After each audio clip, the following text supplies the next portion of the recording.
ஒரு நிமிஷம் என்ன எழுந்துட்டு சொல்றேன் வா. எதுக்குடா? வாமா. என்னடா? வாமா சொல்றேன். நில்லுங்க இப்படி. அப்பா கொஞ்சம் இங்க வரீங்களா? என்னடா? எந்திரிச்சு வாங்கப்பா சொல்றேன். டேய் என்னடா பண்ற? ஒண்ணுமே புரியல. அதெல்லாம் புரியும், முதல்ல 2 பேரும் சேர்ந்து நில்லுங்க. டேய் என்ன விஷயம்னு சொல்லுடா. சொல்றேம்மா. உங்க 2 பேர்ட்ட சொல்லாமலையா? ஒரு நிமிஷம் சேர்ந்து நில்லுங்க. நீங்க என் அப்பா அம்மா இல்ல, தெய்வம்.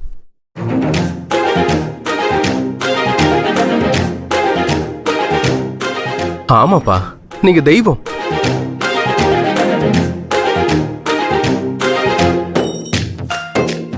என்னடா ஆச்சு? திடீர்னு கால்லெல்லாம் விழுவுற, தெய்வன் போஸ்டிங் கொடுக்குற? வீட்டை விட்டு போறப்ப கூட முகம் கொடுத்து பேசாம தான் போன. இப்ப என்னடா தெய்வன் புது கதை சொல்ற? இத்தனை நாளா உங்க 2 பேரோட அருமை எனக்கு தெரியாம இருந்துருச்சு. அதுக்காக என்ன மன்னிச்சிருங்க. என்னடா ஆச்சு? என்னென்னமா பேசுற? உடம்புதான் சரியில்லையா? அருண், நீ திடீர்னு இப்படி பாசமா பேசுறியா? அதான் அப்பா அம்மா ரொம்ப கன்ஃபியூஸ் ஆயிட்டாங்க. என்ன விஷயம்னு டக்குன்னு சொல்லு. காலையில தூங்கி எந்திரிச்சதுல இருந்து மனசே சரியில்லைம்மா.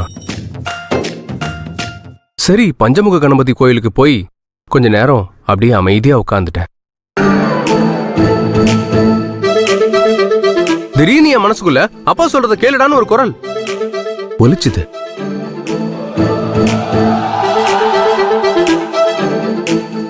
உடம்பெல்லாம் அப்படியே செலுத்துருச்சு. ஏதோ ஞானம் வந்த மாதிரி இருந்துச்சுப்பா. நேரா எந்திரிச்சு இங்கதான் வரேன். நீங்க என்ன பண்ணாலும் என் நல்லதுக்கு தான் பண்ணுவீங்கன்னு தெரியும். எனக்கு உங்க கௌரவம் முக்கியம்பா. அதுக்கு தான் சொல்றேன், நீங்க சொல்ற பொண்ண நான் கல்யாணம் பண்ணிக்கிறேன்ப்பா.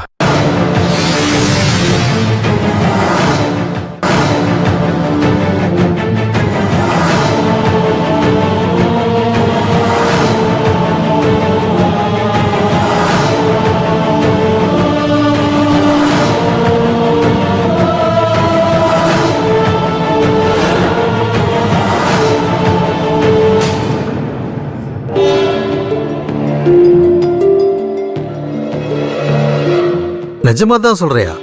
ஆமாப்பா, எனக்கு இப்பதான் புத்தி வந்துச்சு. உங்களை தூக்கி எறிஞ்சு பேசினதுக்காக என்ன மன்னிச்சிருங்க. நீங்க எந்த பொண்ண சொன்னாலும் நான் கல்யாணம் பண்ணிக்கிறேன்.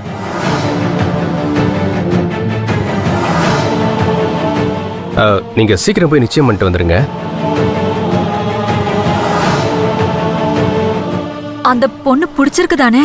ஆமா, நீங்க போட்டோ காட்டினதாலேயோ அந்த பொண்ணை பத்தி என்கிட்ட சொன்னதாலேயோ நான் சரின்னு சொல்லல. அந்த பொண்ணு யார வேணா இருந்துட்டு போட்டோம், எனக்கு அது அவசியமே இல்ல. உங்க வார்த்தையை காப்பாத்தணும், அவ்வளவுதான்.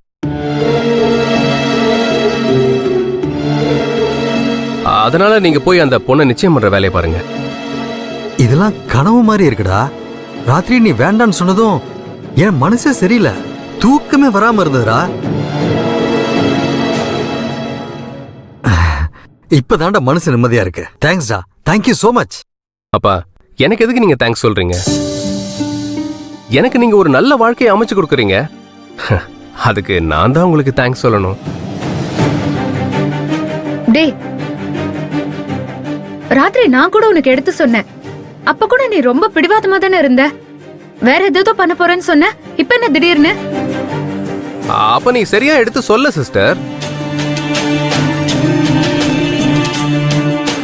அப்பா எவ்வளவு வருத்தப்படுவார்னு சொன்னீங்க. நான் இதுக்கு சம்மதிக்கலன்னா அவர் எவ்வளவு மனசுடைஞ்சு போயிடுவார்னு சொன்னீங்க. அதெல்லாம் நீ சொல்லவே இல்லையே. இதெல்லாம் நீ சொன்னாதானே எனக்கு தெரியும். இப்பதான் இந்த பேக்ரவுண்ட்லாம் எனக்கு தெளிவா புரிஞ்சுது. அதுக்கு தான் இந்த முடிவுக்கு வந்தேன்.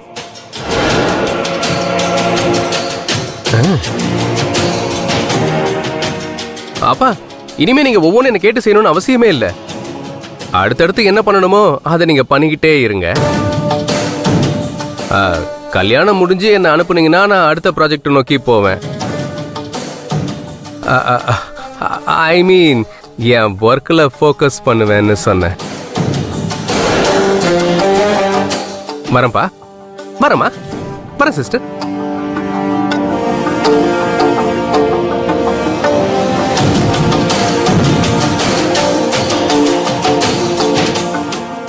என்னாச்சு? ராத்திரியில தான் அவ்வளவு கோவமா பேசிட்டு போனா இப்ப திடீர்னு மாதிரி இப்படி பேசுறான். ஆ? அதாங்க எனக்கும் புரியல. ஒருவேளை உண்மையிலே கடவுள் கண்ணை திறந்துட்டாரோ? ஒருவேளை வர்ஷாவுடைய சொத்து விவரம்லாம் தெரிஞ்சிருக்குமோ, அதனாலதான் இப்படி மாறிட்டானோ? ஏங்க நீங்களும் எதுவும் சொல்லல, நானும் எதுவும் சொல்லல. நர்மதா, நீ ஏதாவது சொன்னியாமா? இல்லப்பா, நான் எதுவும் சொல்லல. பாத்தீங்களா, நாம யாருமே எதுவும் சொல்லல. நாம சொல்லலனா அவனுக்கு எப்படிங்க தெரிஞ்சிருக்கும்? அது மட்டும் இல்லாம அப்படி ஏதாவது இருந்தாலும் அவனை சரி பண்ணிரலாங்க. அவன் ஒன்னும் தப்பானவன் இல்லைங்க. அவனுக்கு சாப்பிட ஏதாவது செஞ்சு கொடுக்குறேன்.